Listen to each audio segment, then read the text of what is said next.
bem? Seja muito bem-vindo, seja muito bem-vinda a mais um episódio do Sinduscast, o podcast do Sinduscom Paraná Oeste. Aqui nessa mesa, nessa sala, nesse estúdio, nós trazemos os grandes nomes da indústria da construção para abordar temas que são relevantes, que fazem a diferença no seu dia a dia e que podem transformar, por que não? E o tema de hoje vai falar sobre isso, transformar o seu negócio. Os nossos episódios, eles ocorrem quinzenalmente e eles podem ser assistidos e ouvidos no YouTube e também no Spotify. Então, se você está num desses dois meios, vou te convidar a se inscrever no nosso canal aqui do Sinduscom Paraná Oeste para que você tenha acesso a esses conteúdos e demais conteúdos que a gente publica com periodicidade.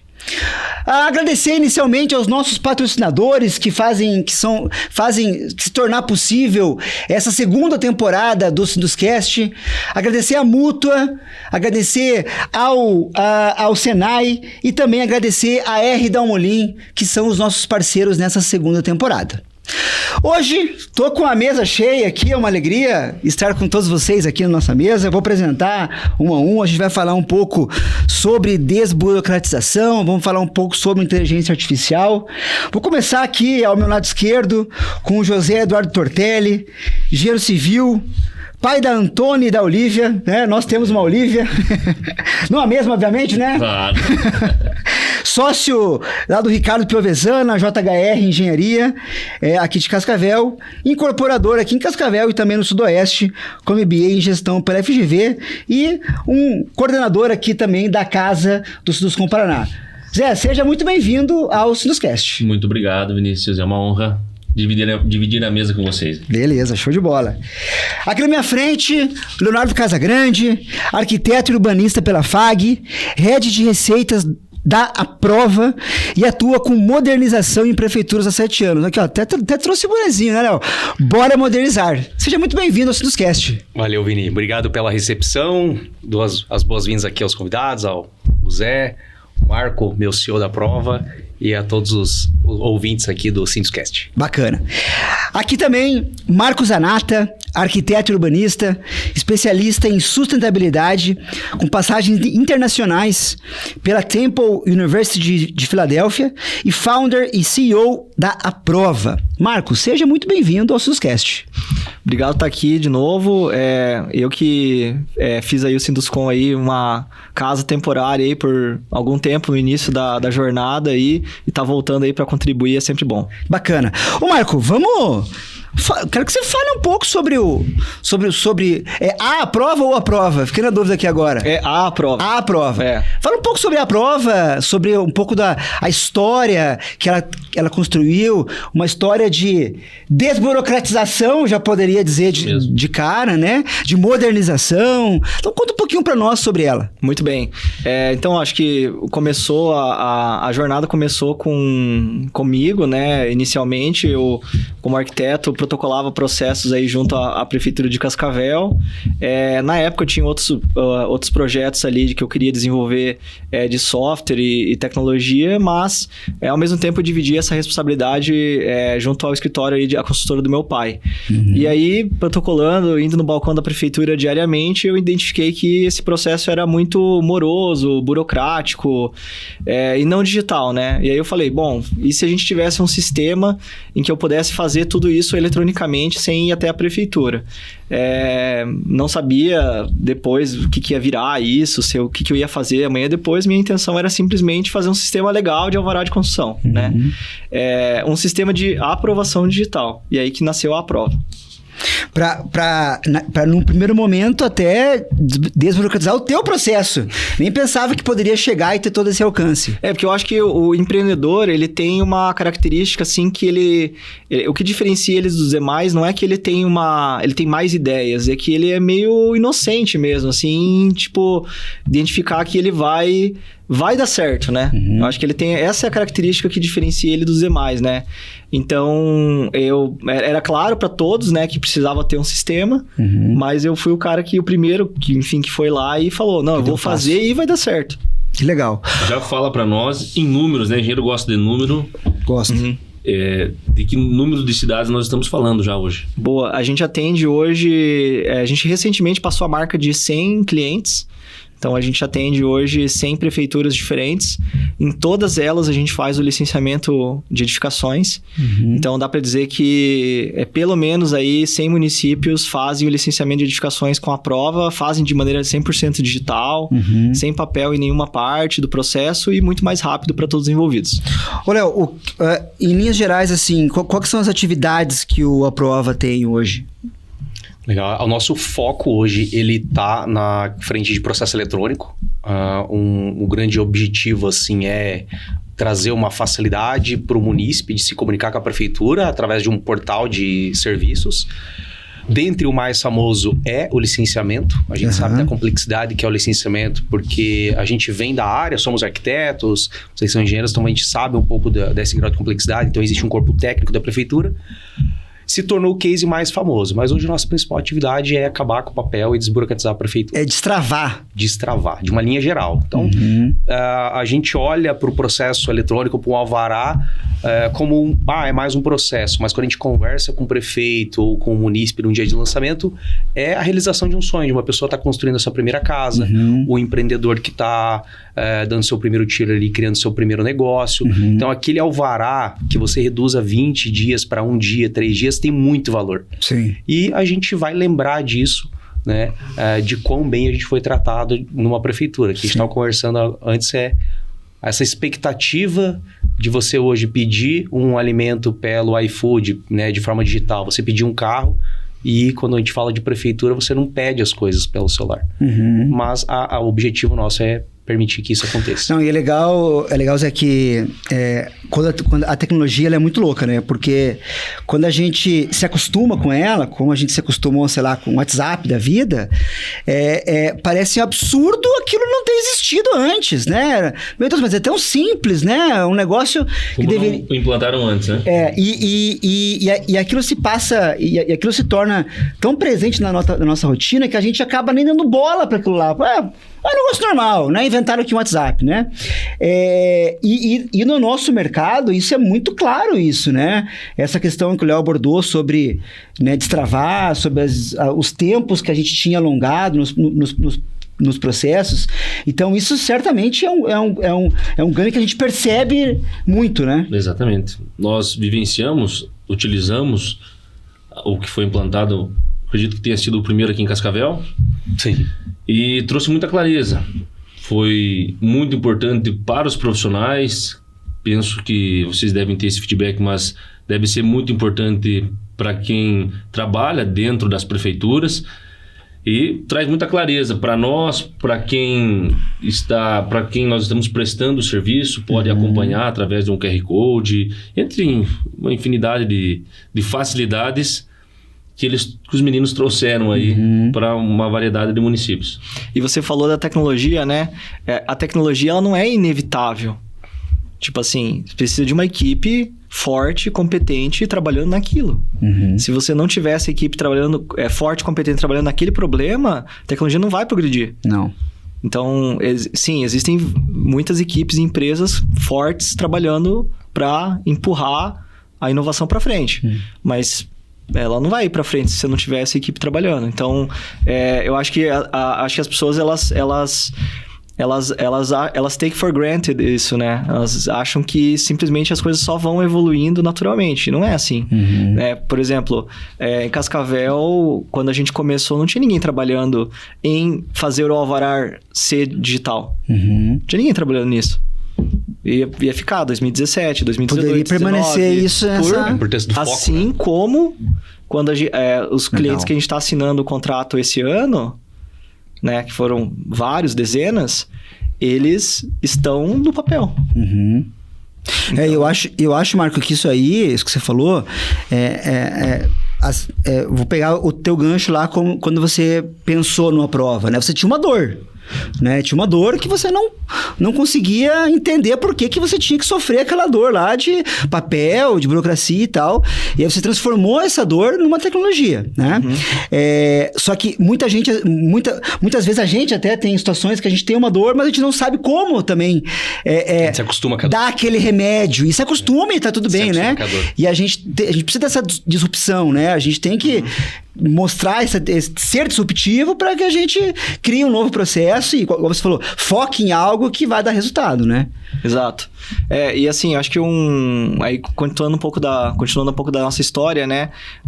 Então a gente começou aqui em Cascavel, né? Cascavel foi o primeiro laboratório da prova. A gente, em 2019, aí, encerrou o ano firmando aí 12 contratos. Então a gente começou em 2017, lançou em maio de 2017, primeiro ano da gestão do prefeito da época. Daí a gente trabalhou em evoluir o produto, né? Porque a gente fez um excelente produto de alvará para Cascavel, mas e Chapecó, como é que fica, né? Então o produto já não atendia Chapecó, porque Chapecó tem necessidades diferentes, tem fluxos diferentes. Só para dar um exemplo, né? Tem outros, né?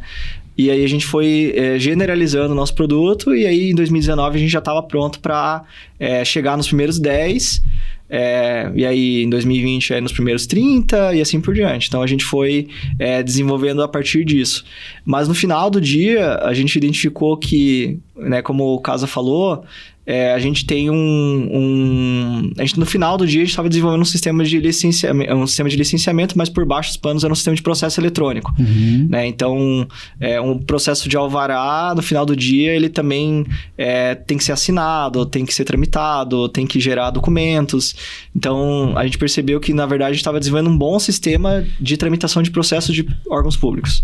E esse é o nosso foco hoje em dia, né? Construir ali, levar toda essa automação, toda essa inteligência que a gente fez para o licenciamento, para as outras frentes da prefeitura, como setor de compras, setor de RH, setor de empresas, por exemplo, abrir a empresa rápido. Né? Tudo bem, o CNPJ, hoje em dia, esse é um outro problema. O CNPJ você cria em alguns minutos, mas e a nota fiscal? Sim. Essa empresa não existe ainda, ela não está ativa economicamente. E tem muitos municípios grandes ainda que você demora meses para você conseguir sua inscrição imobiliária. Então, assim, exatamente, tem dores, tem de monte. Sim. E falando de município, né? O município, a prefeitura, ela é um elefante, né? Ela é um treco gigantesco. É um grupo econômico de várias empresas, com várias atividades muito distintas. Tem vários desafios, né? A gente reflete sobre isso, da expectativa, né? Do munícipe ou de nós mesmos, do que a gente espera de uma prefeitura.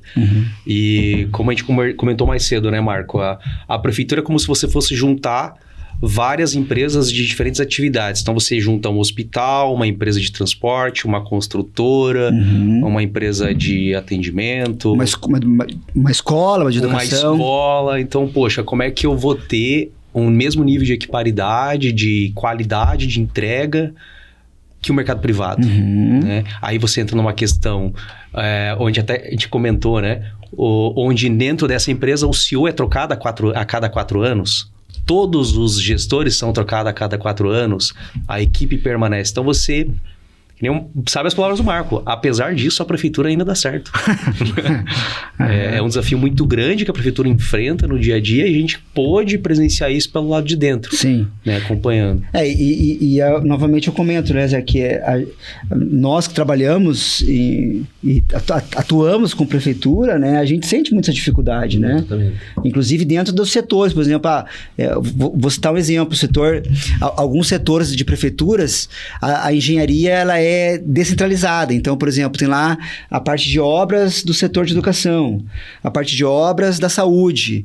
E aí você, às vezes, elas não convergem, não conversam.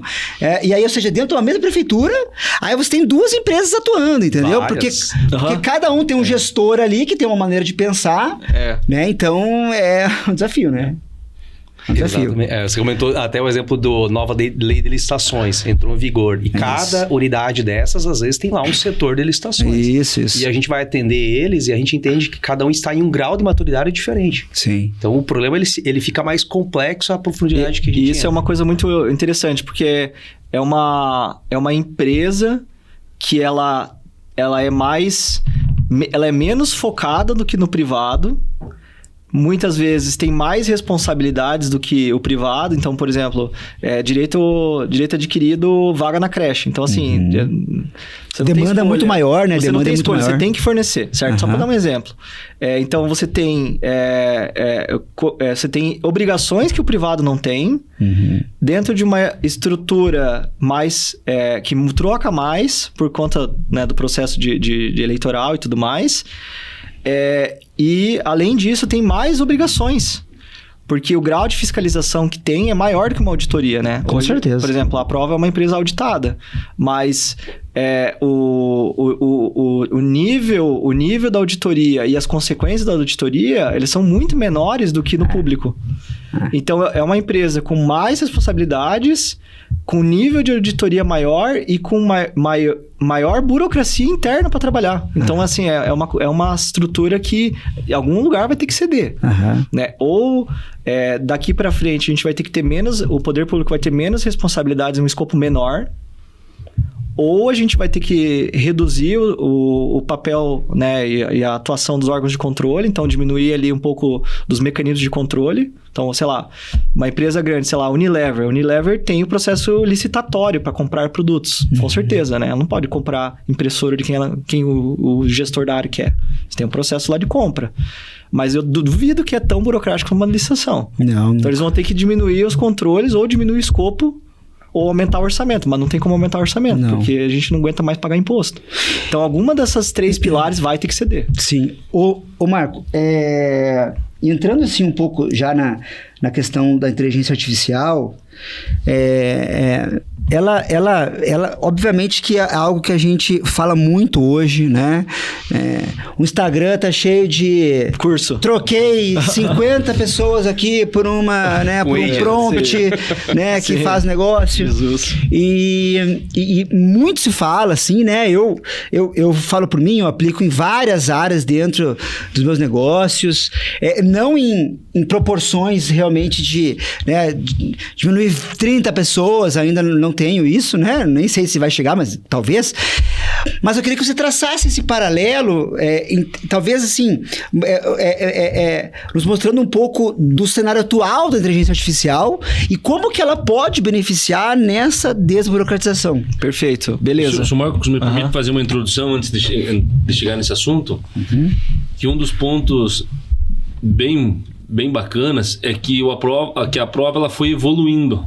Então, o Cascavel pegou o primeiro, como se chama, a primeira leva de tecnologia. Que só digitalizou. Só digitalizou. E vários municípios agora estão recebendo a versão atual. Mas Cascavel não foi assim. E o profissional teve que ir se adaptando. Hoje nós temos um alvará autodeclaratório. Isso. Que é extremamente ágil, facilita para todos nós, para os munícipes, para a prefeitura, para o profissional. E agora entrando no assunto da inteligência artificial, hoje nós temos uma versão implantada onde nós encaminhamos a documentação e a inteligência artificial faz análise. Se você puder comentar um pouquinho sobre isso aí. Não, beleza. Tem bastante coisa pra gente falar aqui. Bora. Eu acho que eu queria começar primeiro por a questão da... falando primeiro esse negócio de... vou substituir funcionário por IA. Tá? Vou começar por aí. Eu vou fazer um exercício com vocês. Vamos dizer que... vocês que também estão nos ouvindo, né? Vamos dizer que você está vendendo projeto, vendendo produto a rodo. Qual que é a primeira coisa que você faz? Você contrata mais para vender mais, para fazer mais, para executar mais, certo? Então, o business que está dando certo, tipicamente, ele quer gastar mais dinheiro, ele quer expandir, ele não quer cortar custo, né? Hoje, lá na minha equipe, né, IA em desenvolvimento é uma dos lugares em que mais vai ter impacto, depois eu vou falar por quê. Eu não quero, com IA... ter menos desenvolvedor, eu quero ter mais desenvolvedores, porque eu vou fazer mais produtos. Então, eu acho que, assim, o pessoal tá falando muito de IA para substituir o trabalho, ou substituir várias atividades, ou cortar pessoas. Tipo assim, eu acho que são pessoas que não têm um negócio que estão falando isso. Porque quem tem um negócio que está crescendo, que está dando certo, ele busca fazer mais vezes aquilo, repetir mais vezes. Então, esse eu acho que é um ponto muito importante. Sobre trajetória da IA, tá? Então, fazer uma narrativa aqui do histórico. Então, a IA, assim como a gente conhece, essa IA generativa, ela começou em 2017 com a publicação de um artigo científico chamado Transformers Attention is All You Need. Então, esse artigo, ele foi aquele que, vamos dizer assim, inventou ou tornou mainstream uma técnica que permite essa geração de palavras de maneira coesa, né? Que a gente viu a partir do GPT-3. E então, essa IA generativa, a gente dá para dizer que o nascimento foi em 2017 para cá. Foi o ano do nascimento da prova, então, o mesmo ano, curiosamente. Muito bem. E aí, assim, onde que a gente tá? Então, em 2023 teve o lançamento do ChatGPT. O ChatGPT, ele é um produto a terceira versão de um processo de treinamento que eles vêm fazendo, criando esses modelos ali de IA. E esses modelos de IA, em 2023, eles eram muito bons em produzir texto. E uma das primeiras aplicações era um assistente, né? Então, você conversava com ele te dava dicas, ele te informava de coisas. E como ele tem o contexto da internet, tudo que está na internet, ele sabe, ele tem essa informação internalizada, ele é capaz de falar sobre qualquer coisa. Então, eu posso abrir o ChatGPT lá e perguntar, tipo, o que esse medicamento faz? Sim. Ou quantos anos tem o Michael Jackson quando morreu? Sim. Então, assim, eu consigo fazer várias perguntas e ele sabe as coisas porque dentro dos seus pesos ele tem as informações que estão disponíveis a ele na internet ou em bases de dados privadas que eles treinaram esses modelos. 2023. Então, o que aconteceu de 2023 para cá? Eu vejo que a maior parte das pessoas e a maior parte assim, vamos dizer, do mainstream, né, dos cursos, dos Instagrams da vida que você falou, eles ainda estão um pouco presos em 2023. Eles ainda estão naquela interface pessoa-assistente, né? Então, eu tenho um WhatsApp aqui, eu vi esses dias, né? Tem um WhatsApp, eu posso pedir para ela agendar um negócio para mim, sim, né? Sim, entendeu? Sim. Tipo, tem esses ads ali que estão rolando e tal. Mas, assim, quem trabalha implementando IA, quem tá ali nos fóruns de discussão das empresas do Vale do Silício já tá em outra onda, que é a onda dos agentes, né? O que é um agente? Um agente é um assistente que tem acesso a uma ferramenta. Tá? Então, essa é a grande diferença. Então, o ChatGPT lá atrás, ele é um assistente, e agora a gente está tentando colocar o máximo de ferramentas possível nesse assistente. Essas tecnologias foram disponíveis em meados de 2024, metade do ano passado. Então, é tudo muito novo ainda. As empresas mesmo estão começando a implementar esses agentes na prática agora. Fazendo uma analogia com o setor da construção civil, logo você não vai só perguntar para o teu... Vamos dizer que você tem um RP lá da tua obra, né? Você está gerenciando lá o planejamento da obra e 2023, 2024 você ia perguntar como é que tá a obra, né? Ele ia buscar essa informação e devolver para você, igual um assistente. Sim. O agente, você vai falar assim, eu quero que você me fale como é que tá, e se precisar fazer uma ordem de serviço aí para comprar 10 sacos de cimento, faça. Uhum. E ele vai lançar no RP contábil lá, ele vai trabalhar para você, porque ele tem ferramentas. Então, ele pensa e age. Uhum. Né? Essa é a grande diferença. E assim, você fala, não, mas é tecnologia evoluindo, daqui que isso muda tudo. Porque quando você pensa, por exemplo, no contexto de uma prefeitura, o que é o objetivo final, assim, de um serviço público? É ter a caixa de mensagem praticamente limpa, né? A caixa de demanda, né? Então, chegou lá, no contexto do alvará de construção, chegou 50 protocolo. O dia que essa caixa de recebimento estiver limpa, tipo, aquele departamento entregou a missão dele. Uhum. Ele está sem trabalho naquele momento. Então, quando você tem um agente que trabalha 24 horas por dia, 7 dias na semana, instantaneamente, você meio que muda o paradigma do que é o governo. Porque o governo, hoje, você tem essa espera, né? Então, o governo é burocrático. Por que é burocrático? Porque eu tenho que esperar. Porque se fosse instantâneo, não importa se é burocrático. Uhum. Então, eu acho que essa tecnologia, a IA, ela está no momento agora entrando nessa segunda onda dos agentes, em que ela vai mudar, de fato, as indústrias. Eu acho que pro consumidor foi muito legal, o ChatGPT é o assistente, porque seria uma relação muito quase próxima, que amigável ali, né? muito próxima com ele no contexto consumo. Mas no contexto empresarial, a segunda onda que vai ser a mais impactante. E isso aí não tá tão evidente, porque é como se a gente estivesse no descobrimento da internet na década de 90. Baita tecnologia, mas ninguém imaginava na década de 90 que você poderia ver um filme por streaming. Você faria uma ligação por vídeo, porque não tinha nem celular com câmera. Então, a gente ainda tá na década de 90, tá descobrindo coisas.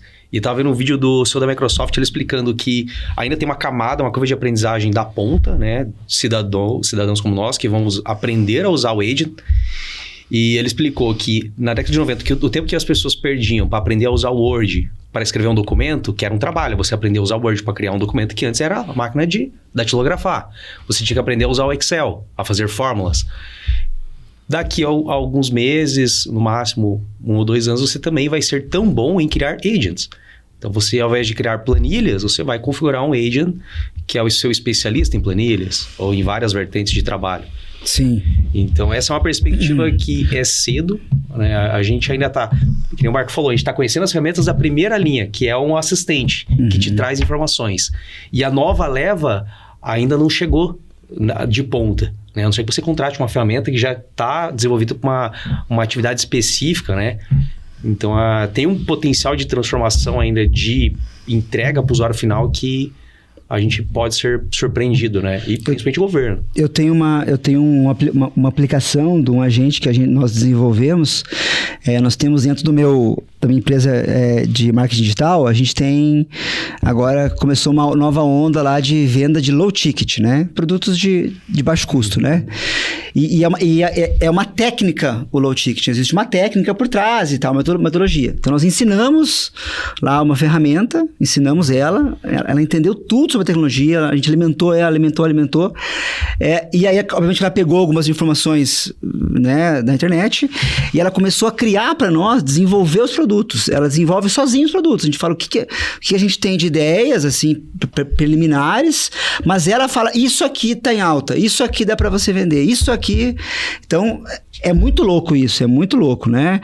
Porque até então, eu usava só o ChatGPT aqui para criar a legenda do Instagram, entendeu? E ainda faço. Gerar conteúdo? Ainda faço, gerar algumas coisas, pegar algumas ideias. Agora, isso muda o jogo, né? Muda o cenário, né? A multiplicação, né? Porque o ponto é que com os agentes, você acaba mudando o que é esperado de um software. Então, tipo, o software, nos últimos 40 anos... O que era esperado, né? Que ele fosse barato, enfim, para alguém usar. Né? Então, eu vou desenvolver aqui um sistema, o sistema vai ter uma tela, uma interface, eu vou usar um mouse que foi inventado na década de 80, um teclado, e essa pessoa vai estar treinada para usar aquele sistema, certo? Ele vai clicar nos botõezinhos e vai inserir dados aqui nos seus campos. E agora a gente está indo por um caminho em que, assim, será que você vai continuar alugando software? Ou você vai pagar sob demanda? Então, você vai pagar o software para ele executar uma ação. Né? Então, eu vou aqui... o que eu faço com esse software? Eu analiso o alvará. Tudo bem. Agora o agente vai analisar o alvará. Então, eu preciso, então, apertar botões? Se o agente que vai analisar o alvará, eu vou apertar o quê, entendeu? Então, a relação com o software, ela vai mudar muito nos próximos 5 anos. Não é uma funcionalidade a mais. Na verdade, eu vou tirar funcionalidades, porque quem vai fazer o trabalho é a IA e não a pessoa atrás do computador. Né? Então, esse é o grande paradigma, então, que está mudando. Vou contextualizar com... eu gosto de contextualizar com a medicina sempre, porque todo mundo tem necessidade com medicina, né? E com a radiologia, que hoje está muito evoluída na IA.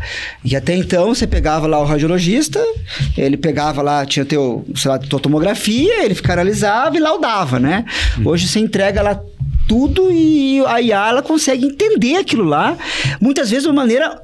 melhor até que o cara que tá ali. Porque, assim, uma forma de você... Eu acho que o nosso ouvinte também sabe...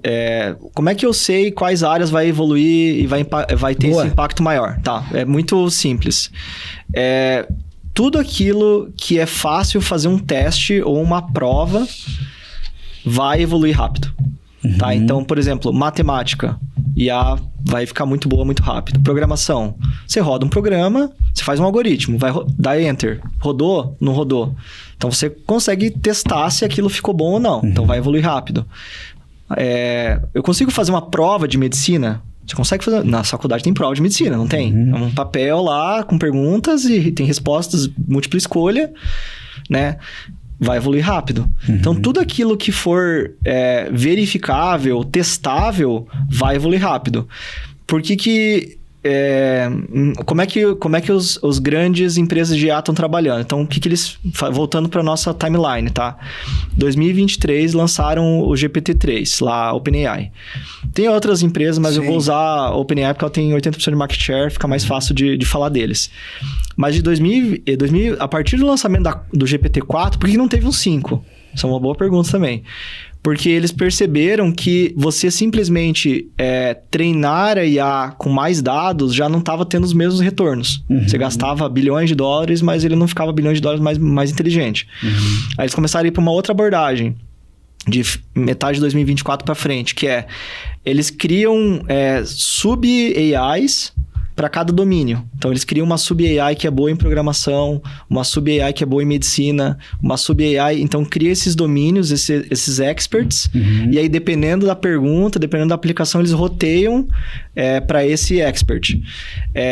Então, e aí, dentro desse expert, eles vão ensinando ela dentro de coisas que são verificáveis. Então, eles pegam todo o domínio que é verificável, né? Como eu falei, medicina, programação, matemática, física, e eles vão treinando ela. Então, essas vão ser as áreas mais impactadas.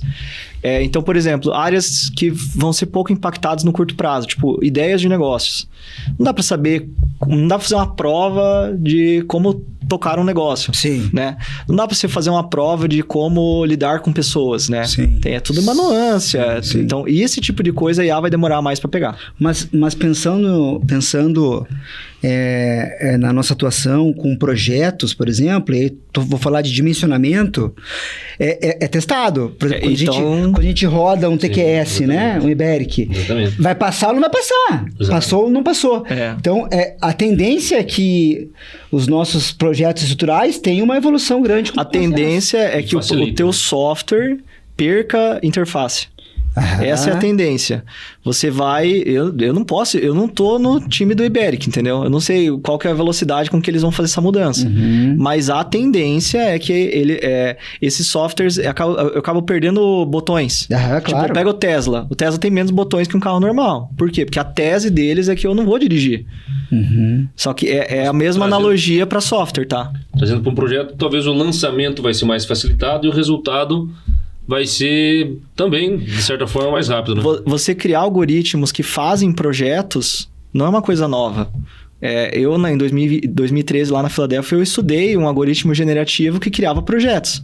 O problema é que você tinha que dar os pesos, né? Então, por exemplo, eu vou falar de arquitetura, né? Mas você dá o peso lá, falar a fachada, a janela grande de frente para a rua é peso 7. Como é que você vai definir isso, entendeu? É um trabalho muito subjetivo. Então, isso é muito difícil você entregar, né, para IA. Mas, assim, um domínio, assim, um cálculo, um negócio é ridículo. É ridiculamente fácil, né? Isso rapidamente será substituído. E aí, como eu falei, o teu software de lançamento estrutural vai ficar com mais cara de um Tesla, né? E, recentemente, nós tivemos uma certa disputa entre o ChatGPT e alguns outros que se assemelham, né? Como você tem interpretado o que cada um tem abrangido e se comportado? Eu acho que hoje tá um momento em que, assim, eles estão muito parelhos, assim, sabe? Tipo, vamos colocar ali nome nos bois, né? Você tem a OpenAI, né? O ChatGPT, que tem mais de 80% dos downloads da loja. Certo. Então, tipo, é o que todo mundo usa. Sim. Você tem a Google Gemini, que tem uma situação bem confortável, porque a tecnologia de treinamento dela é diferente da OpenAI. A OpenAI usa GPUs e a Gemini, a Google usa TPUs. Então, no médio e longo prazo... Só para o nosso espectador, engenheiro e arquiteto, o que seria TPUs e CPUs? É o tipo do chip. Então, né, você sabe, tem placa de vídeo, né, que é a GPU, né? Então, a OpenAI utiliza um tipo de chip para treinar a IA, a Google utiliza um tipo proprietário que só eles têm lá. Entendi. Na prática, que é essa aí. E você tem, na área de programação, o pessoal usa muito o Claude e o Anthropic, né? São esses 3 grandes nomes, assim, né? Já tá consolidando em 3 ou 4. Uhum. Assim, Como é que os tá outros o não... DeepSeek, aquele Isso da China. da China? O DeepSeek, ele é uma situação engraçada, porque embora eles tenham treinado o DeepSeek muito barato, foi muito barato o treinamento, pegou todo mundo de surpresa, eles não têm hardware por conta dos bloqueios de exportação, né, dos Estados Unidos, eles não têm hardware para servir o DeepSeek. Então, o hardware hoje, somente 20 a 30% do hardware dos servidores, né, são para treinar. 70 por 80% hoje é para entregar para o teu usuário final no teu celular, a IA. Então, mesmo que o DeepSeek fosse muito melhor que o ChatGPT, não ia fazer diferença, porque você ia tentar mandar uma mensagem lá e ele ia falar que tente Muitas novamente mais tarde. Entendeu? Então, esse é o ponto, assim. Então, na prática, ele não vai fazer diferença, né, no dia a dia da gente ou das empresas, porque eles não têm a capacidade computacional nesse momento de entregar o serviço de IA para o usuário final. Então, se falava muito nessa coisa de treinar a IA, né? Mas o grande desafio está em entregar o número de uso, né? Que hoje ela já está bem treinada para uso. E quem que usa IA, né? Hoje está ficando cada vez mais comum, mas assim, meus pais não usam. Sim. Então, tá longe ainda de gargalar, né?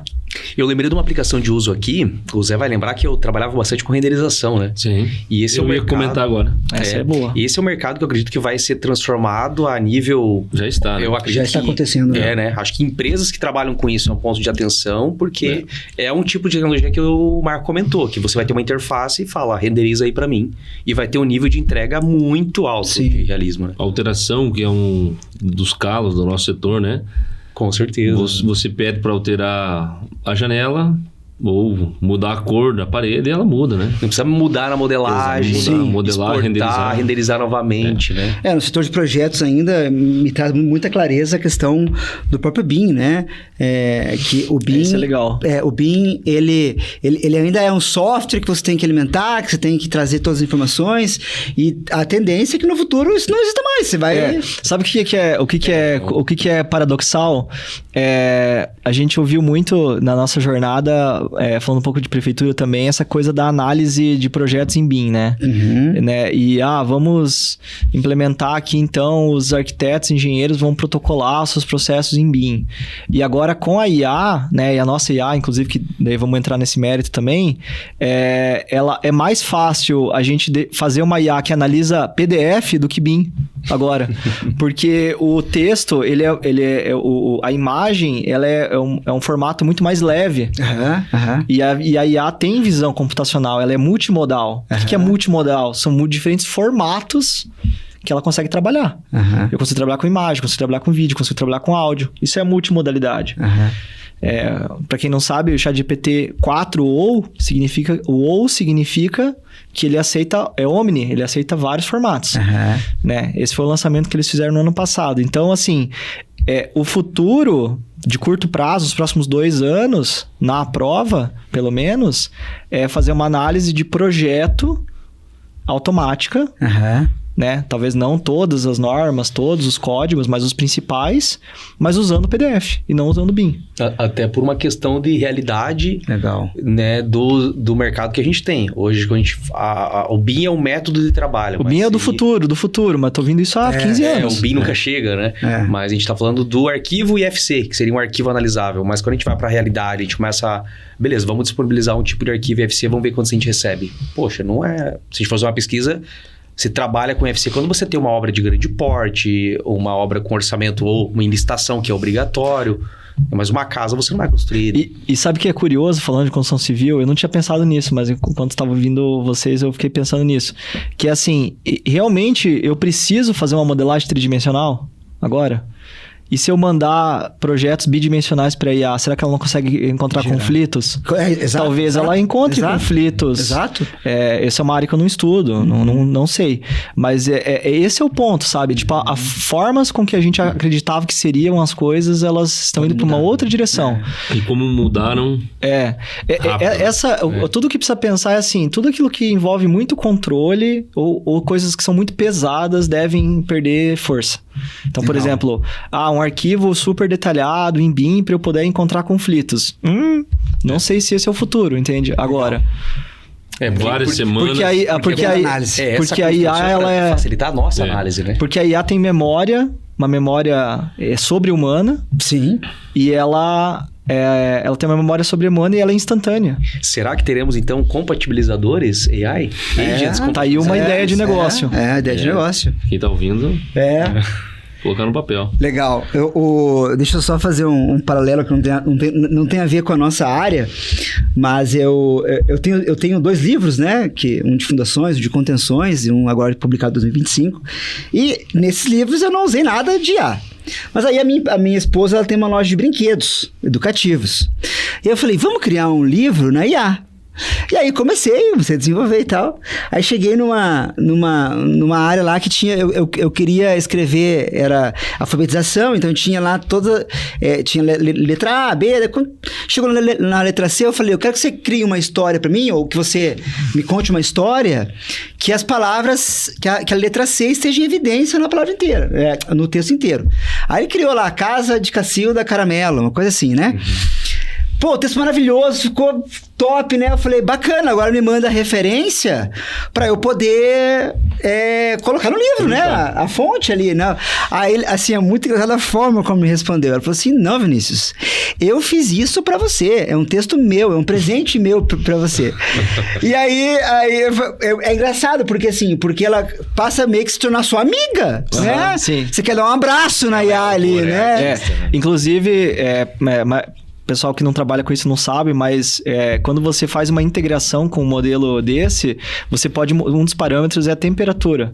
Se você colocar uma temperatura... É o contrário, na verdade. Se você colocar uma temperatura alta, ela vai ser extremamente racional e direta. E uma temperatura baixa vai ser mais criativa, ela vai tentar... Amigável. Ser mais amigável e tal. Então, esse é até um parâmetro que eles têm controle. Então, quando eles criaram uma IA mais empática, dizem que acho que o GPT, acho que é o 4.5, ele é mais empático que o 4. E existem várias empresas que rodam esses evaluators. Eles comparam, tem ferramentas que você compara, tipo, o mesmo prompt em vários modelos. Para você até, por exemplo, no nosso caso, né? Eu vou falar um pouco da nossa IA, né? A nossa IA que analisa documentos automaticamente pelo servidor, tá? Então, como eu falei anteriormente, a gente acredita numa IA que trabalha pela pessoa, não que ela ajuda a pessoa a trabalhar. Porque a gente já passou dessa onda, a gente já tá na segunda onda. Então, assim, uma das IAs que a gente fez é essa IA que analisa documentos. Então, por exemplo, quando a gente analisa uma matrícula e compara os dados preenchidos pelo usuário com a matrícula, para ganhar essa triagem, a gente, antes de disponibilizar isso para o cidadão, a gente comparou vários modelos de IA. E a gente escolheu, por exemplo, nesse caso, o Gemini. Porque o Gemini acertava mais do que o OpenAI, por exemplo. Que legal. Então, já existem, inclusive, ferramentas em que você coloca o mesmo prompt e você executa em vários modelos e ele te retorna respostas diferentes. E se for verificável... Você consegue saber se essa IA, quando você for colocá-la na mão do usuário, se ela vai funcionar bem. Que bacana. Pessoal, ficaríamos horas falando aqui, né? A gente sempre tenta buscar um episódio dos 50 minutos, né? Para ter um tempo agradável de se ouvir também, né?